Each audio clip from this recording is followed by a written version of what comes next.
that's all. Before that no promise play. Come join Greg and Richard right here on Talking Red.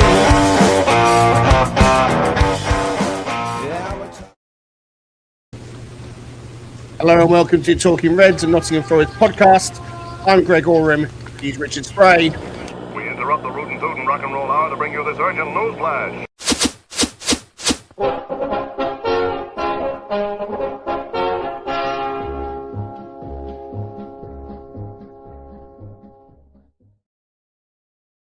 So this is very impromptu, and it happens when big news occurs at Nottingham Forest. There's no intro written. Richard and I have hopped on. We're going to hang around for maybe 10-15 minutes. And of course, the breaking news is something that everybody knows already. Ange Postecoglou has been sacked by Nottingham Forest following the 3-0 home defeat to Chelsea. Nottingham Forest moved very quickly post kickoff, post full time, I should say, and put out on social media. Nottingham Forest Football Club can confirm that after a series of disappointing results and performances, Ange Postecoglou has been relieved of his duties as head coach with immediate effect. The club will make no further comment at this time. A tweet that I'm sure everybody has read. Everybody's digesting the news. It's been the story since his arrival. You know, it's been largely about the man himself. We've been talking about it on Talking Reds. All the Forest pods have been as well. And ultimately, it's a results business. And whether you like it or you don't like it, that's how you get judged as a manager. Mr. Marinakis, we know, is not afraid to act quickly. In our WhatsApp group offline, there's been lots of debate. You'll know, many of you, that I've been, a little bit of a flake on this, with one foot in one camp and another foot in the other camp, and really trying to give him a break. And after the press conference yesterday, again, I was probably the lone voice that's saying, well, look, he's come out swinging. What do you expect? No one else is going to fight for him. He's doing it himself. But ultimately, it is down to results, Richard Spray. And so we're not going to talk about the game. We are going to be back tomorrow night with Jamie Taxler and with Ross Taylor for a post-match review, which will, of course, we'll be talking about. And but this is a flash kind of reaction. What are you thinking, Richard? Give us your initial thoughts on hearing the news that you've got what you wanted. Ange Postecoglou is no longer the Forest manager.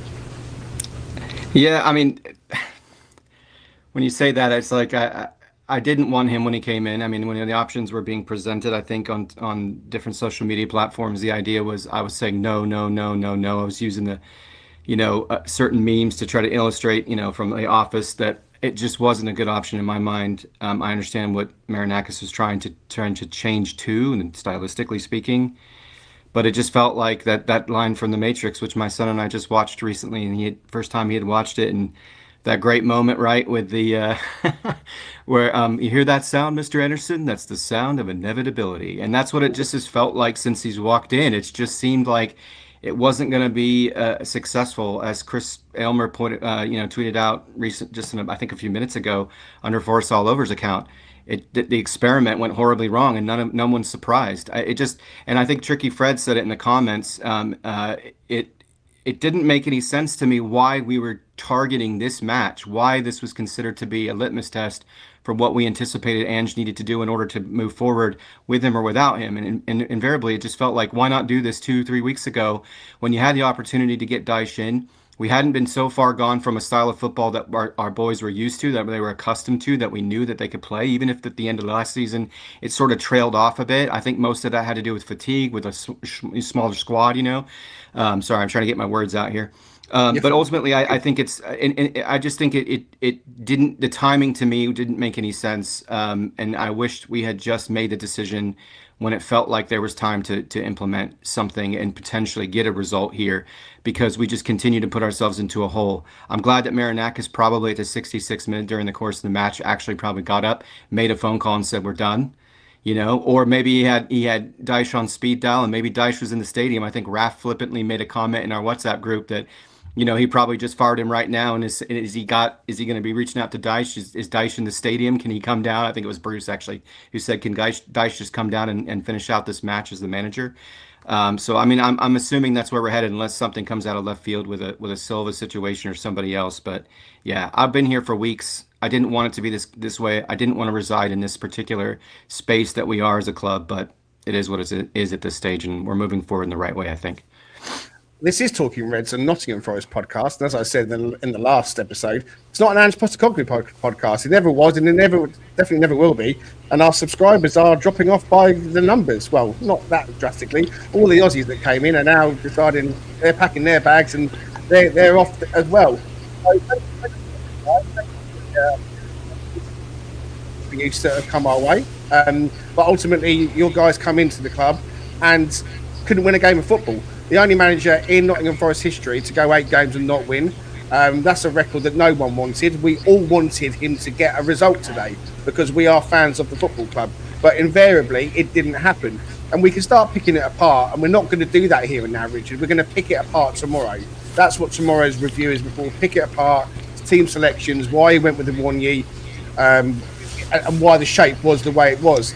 This is the here and now to kind of gauge your thoughts on him going, and I'll chip in as well. But what I will say is Brucey's in the comments. He says, "Ding dong, the witch is dead." I know that that's how many will be feeling. Quite a few of you have hopped on to join us. Thank you for doing so just after 3 o'clock on a Saturday. We wanted to just grab an instant reaction and get the temperature of those that could join us. Alistair Brown says, "Not before time. A mistake to get him in from the start. No hindsight within that point of view at all." Yeah, Christian, we've hopped on. There might be a little bit of a buzzing going on talking about the audio. I think we're literally having to try and put this together very, very quickly. And so forgive us. Might be a little bit of buzzing going on from one of the microphones. Forgive us for that. FFTV Monk says, "Hi all, should never have hired him. The Greek father messed up on this one. Nearsighted Remembrance says it was the wrong decision. Darren Watlington is with us, says, "Can't say I'm surprised. It was on the cards. Should have been done before the international break." There we go. So I'm going to mute you in between, Rich, and I think it's coming from your end. There we go. Should have been done before the international break. Should not have been appointed in the first place. Don't think he was good enough. Dr. Anna is with us. Bless you, Dr. Anna. Just home from the ground. Wow, never a dull moment, she goes on to say. I'm staying with you, Greg. Oh, I know. My heart is beating faster. Thank you so much. Paul Morley's with us saying, they're just saying on TNT that Gibbs White was interviewed when the news dropped and just said the team were behind the manager. The team now in the boardroom having a meeting with Marinakis and Edu. Wow, okay. So Marinakis comes into play in this part of the conversation, Richard. Because obviously he's brought Ange in, and I've mentioned that I think the Greek connection was a big part of that. Shows that he's not afraid to do what he needs to do. He sees that we are in real peril. And whether it's because Ange just doesn't fit, or whether it's a question of like his philosophy is just not rubbing off on the players and what he wants to get the players to do just doesn't work with this group. There's a whole, or could be, and probably is, a whole raft of reasons as to why it's not happening. But ultimately, we're not winning football matches. We're not scoring goals. I mean, today was a calamity in terms of goals that should have gone in. And we've been talking about it in recent games. Oh, well, Wood should have scored that, and Igor should have scored today, and Nico blasted over. And there's so much going on in terms of, well, this should have happened and that should have happened. But ultimately, as I keep saying, it is a results business. So with Mr. Marinakis now, you know, what is going to be going on in his head? He's made the decision. He will have someone lined up, and that person looks like it's going to be Sean Dyche. Now, where are you at with Sean Dyche? Just in give it to us briefly. I know we talked about it previously, but now it's more of a reality. Let's suggest that Sean Dyche is announced by tea time with Steve Stone and Ian Wone. Is that going to be the appointment that we need to at least get us out of the rut that we're in? I'll put you back on. I will say this. I mean, there's certain performances that you go, okay, in history, in our history, in recent history, in the Premier League at least, there was a form of football where we saw certain players succeed. There's a lot more talent on this squad. Raf said it as well. I'm going to give him credit for this. There's so much quality on our team. The key thing is just getting back to basics and fundamentals. One thing you could say about Sean Dyche, well, it's not the most aesthetically pleasing football, and it's not going to be something that we would hope to transition to. And many will say, well, we're just going from one extreme to another extreme, back to another extreme.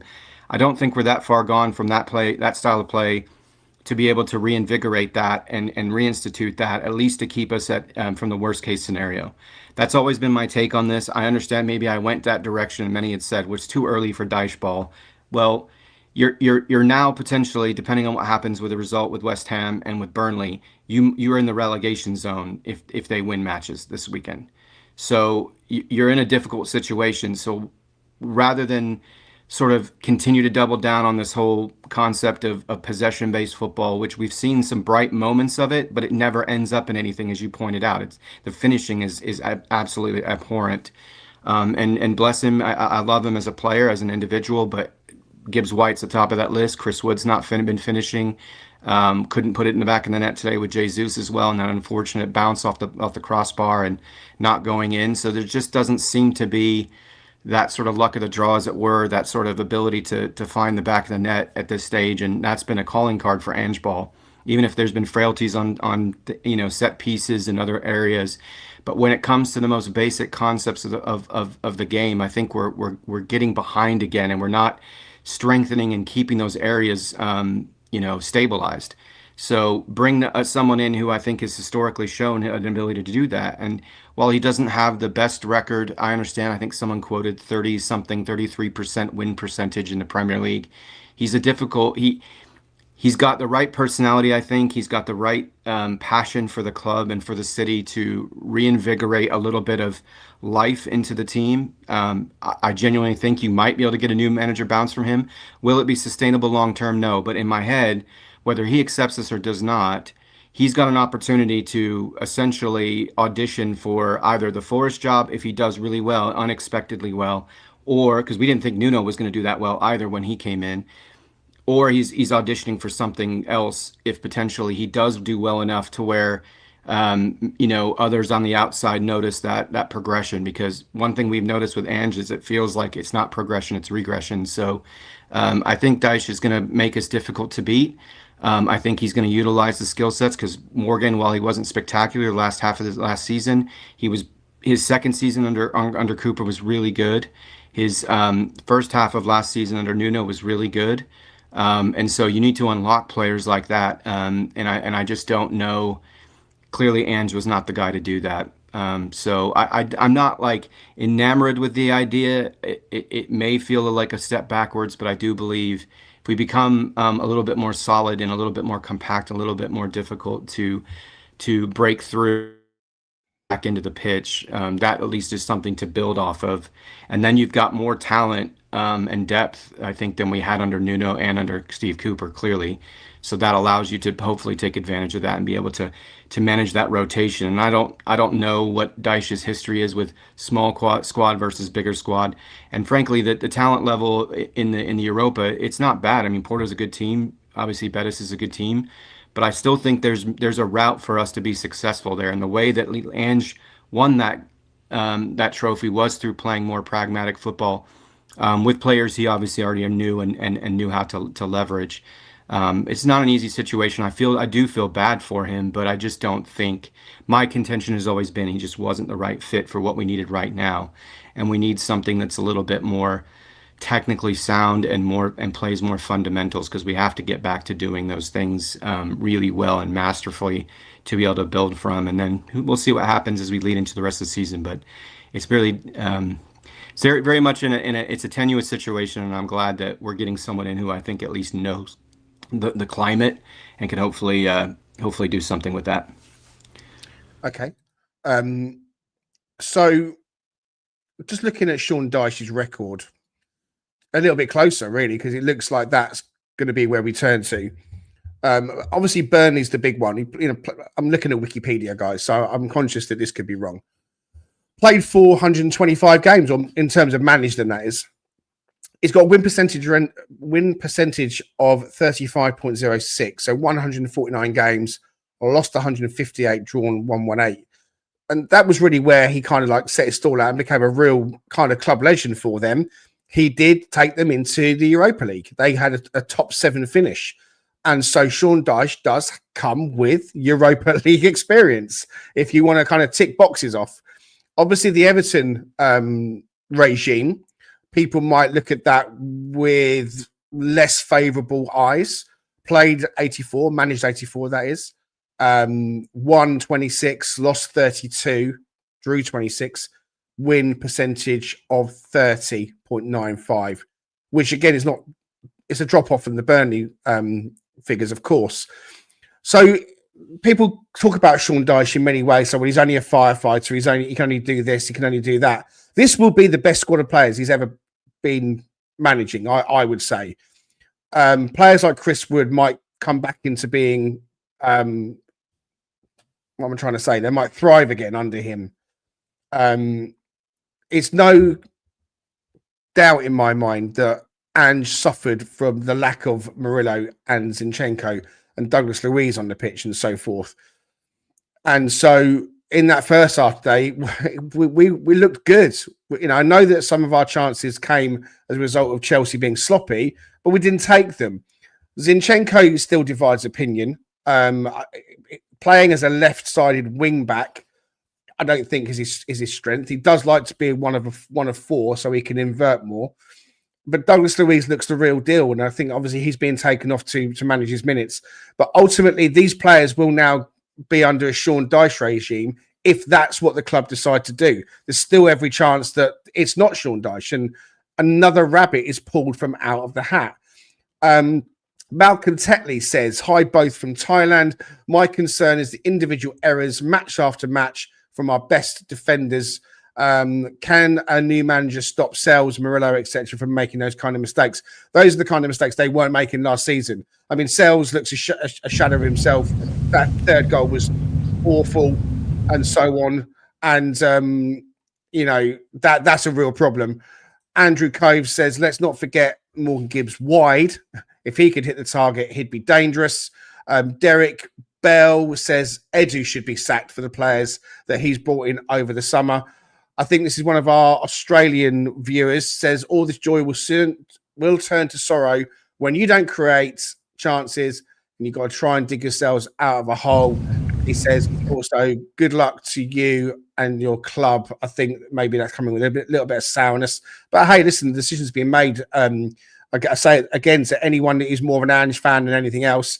You know, it's a results business. It's football.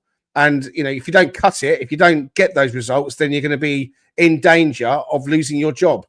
Folded the leg says, "I'm happy with Dyche until the end of the season. Can't complain about the style of play when we're in this position." Paul Morley, of course, who manages his son's team, says my win percentage over the last 4 seasons is 42.53. He's what you might call a steady hand. Yes, I'd say a steady hand. Although I think, to be fair, Paul, if you were manager of the Nottingham Forest team, the nights out, I would imagine, would be rather fun and might be a little bit of a distraction. That's certainly one of your fortes, mate. FFTV are just hopping on. If you are coming in, I know that Wolfie went live and 1 or 2 are now coming over. We're not going to be around for too much longer ourselves. We were just hopping on to give you our instant reaction. To say it again, Ange Postecoglou sacked after 8 matches in charge of Nottingham Forest. In the Premier League, I think, again, he's managed 5 games, scored 1 goal. I think Darren Fletcher was talking about conceded 18 goals over the whole of those 8 games. I mean, Richard, that kind of record, eventually, you have to do something about it. So is it really a real problem now that we suck it up and we go back to a Dyche and we become, you know, really solid again at the back? Because that has got to be the foundation of getting out of this hole. Because if we're not careful, you get sucked into that battle and you stay in that battle. Now, if we end up finishing 17th this season and end up doing a little bit of an okay ride in the Europa. I think in the here and now, a lot of people might think, you know what, I'll take that. The soul is being kind of sucked out of people a little bit. So going back to Dyche, I mean, are you going to be happy if he does give us that kind of very pragmatic approach where we're not really creating as many chances and we're hitting teams on the break again? How are you going to feel about that if, let's say, after 3 or 4 games, we've only got a few points on the board? I mean, ultimately, if it stops us leaking goals and we actually get points on the board, then I don't think you could say anything but, okay, that's something. That's progression, right? That's positive movement in the right direction. I like I say, I'm not like enamored with the idea. I don't think we're bringing in, you know, the next Alex Ferguson or, you know, some other Pep. You know what I mean? It's not going to be that kind of, I think, invigoration, but it's going to provide hopefully something of stability. And he just strikes me as the kind of guy that will accept when things aren't going well, and he'll move forward with sort of more humble sort of take on things. I understand that's not the most important thing when you're getting results. You can accept a personality like Ange through the process, but when it's not going well, then it becomes less palatable, fair or unfair. That's just the way I'm looking at it. But that aside, I just like the idea that, okay, I know some folks are saying, I think it was Dr. Johnny Seven was saying, well, he doesn't do a lot of chance creation. Well, I don't think Nuno did a lot of chance creation either. But what happened was when the opportunities did come, they converted. I don't know what the magic sauce is with that, other than how Nuno, what he asks of the players in terms of knowing their job and knowing and understanding their identity. So maybe there's some of that gets sort of that returns to us, because it felt like we just felt very fragmented. We didn't feel like we knew who we are. Or we needed to be. And so ultimately, if there's some aspect of that can be returned, while it might not be the same sort of sexy sort of, you know, you've got GCA coming out your rear in terms of what you're seeing from a chance creation. But in the end, Dr. Johnny, I bless you. I appreciate you. It doesn't matter how many chances you get if you don't convert them. And that's ultimately where we are. And we're leaking goals through the process. So if there's a way to kind of mitigate those, you know, that goal leakage process, and then we get more into a sort of better conversion rate, then I'll take it. And that means that it certainly gives us a chance to win matches, right? As of right now, the way we're operating, we don't have a chance to win matches. So I don't know what else to say about that, other than like I'm not sitting here pounding the table that Sean Dyche is going to somehow do a 180 with our club and we're going to start ascending up the table the way that we did with Cooper when he came in the championship. That's probably unlikely given the level of players we're facing week in and week out. But I do think that there's going to be some return to something that we at least value, which is playing well in that final third and hopefully mitigating set pieces, because one thing that Everton was good at was not giving up set pieces and scoring off of set pieces, and we've had issues with both of those things this season for sure. I mean, we now lead the Premier League in the most set piece goals given up, and I know that's been a rampant issue for Ange in general throughout his Premier League career. So if nothing else, if you can start to solve that, it at least gives you an opportunity. And we've got some really talented footballers who I think can operate in transition and can operate on the counter. Morgan Gibbs-White's one of those. Anderson can do that. Baku, I would imagine, can do that. We know Callum Hudson-Odoi can do that. So I think there's every reason to believe it can only go. What is that song you had playing a couple of episodes ago, Greg? The only way is up. So I think that's somewhat permeating my thought process here. The only way is up at this stage, hopefully. Yeah, definitely. Okay, so I'm just looking at my X feed. Ben Jacobs from TalkSport is kind of releasing bits. Ange Postecoglou was informed of his sacking immediately after the 3-0 defeat. In answer to Mark Hill in the comments, there was no Ange interview afterwards in that 10 minutes. No, we know that. But just to confirm, Mark, because I think you said you turned the match off. Ange is said to have said goodbye to the Nottingham Forest players in the dressing room before leaving the City ground straight away. Owner Evangelos Marinakis was keen to take urgent action to address issues. Forest feel making a change now allows them to still have a positive season. And I think when you read that line, to still have a positive season, it reminds us that we are so early still in the whole grand scheme of things.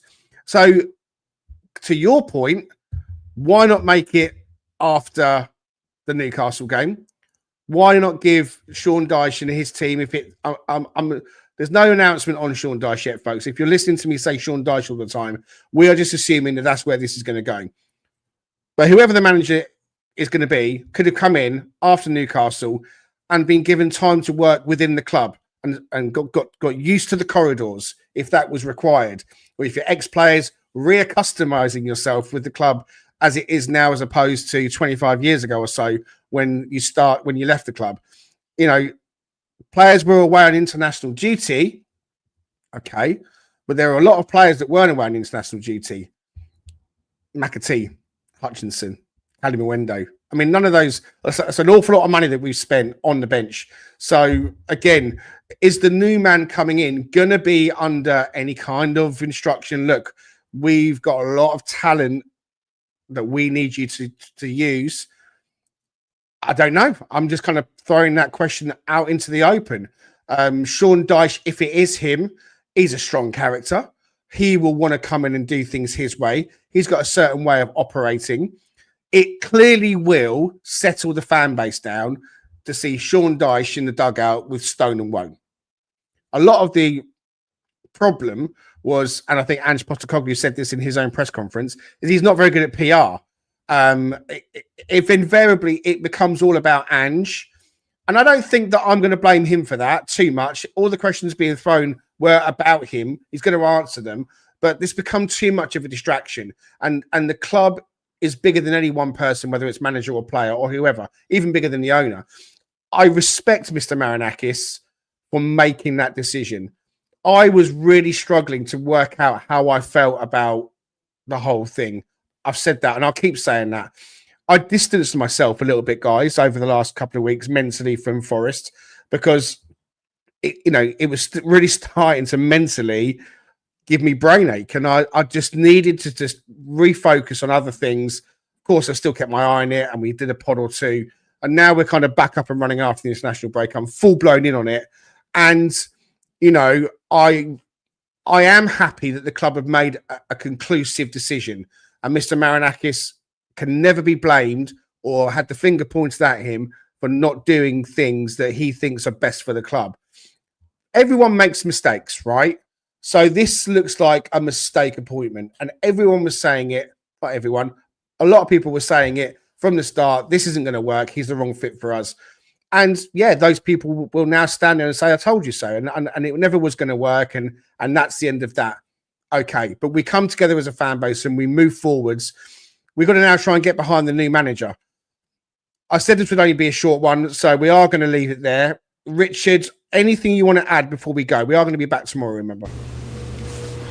No, just I appreciate those who were in the comments. A lot of varying opinions on the Sean Dyche situation, and I completely understand that and can respect that. You hope that whatever the decision is, he clearly has done his homework. Evangelos Marinakis, I do appreciate that he indirectly has owned up to the fact that the experiment was not successful. It isn't an easy situation for us as fans. I applaud those fans that when things were not good during the course of that match, they kept clapping, they kept, chanting "You Reds," come on, you Reds, and it was good to hear, even if it's not the most ideal of circumstances. So, but that's our club. That's the way our fans operate, right? We're behind them 100%, even when things aren't going well. We've certainly seen darker days. Rather see a day like this in the Premier League than see a day like this in League One, as many have said. So, I appreciate those who have perspectives on where we're headed, but I do trust our owner. I think he's invested in us being successful. So he's obviously had a lot of time to think about this.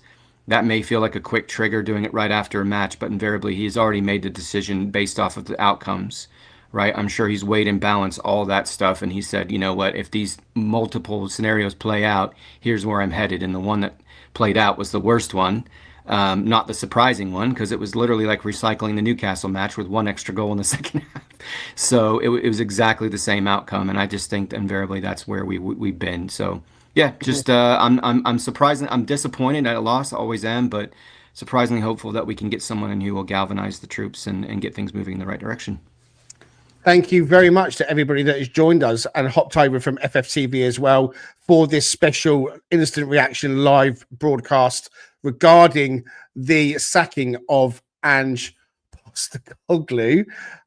Please do join us on future episodes. Go ahead, hit like and subscribe. Come back tomorrow night when I'll be joined by Ross Taylor and, of course, Jamie Tatler. And my co-host Richard Spray will be alongside me to help dissect it all.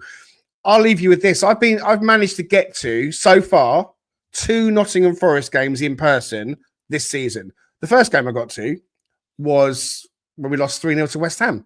It was Nuno's last game in charge. The next game I got to was when we lost at home to FC Midtjylland under Ange Postecoglou. And I'm going to be going to Bournemouth next week. I'll be in the away section. So that'll be my 3rd game of the season. That'll be my 3rd manager of the season. And I hope that we don't concede 3 goals, as in the last 2 performances, and we at least put up a bloody good fight. Whatever happens, it's never a dull moment at Nottingham Forest. We'll see you soon.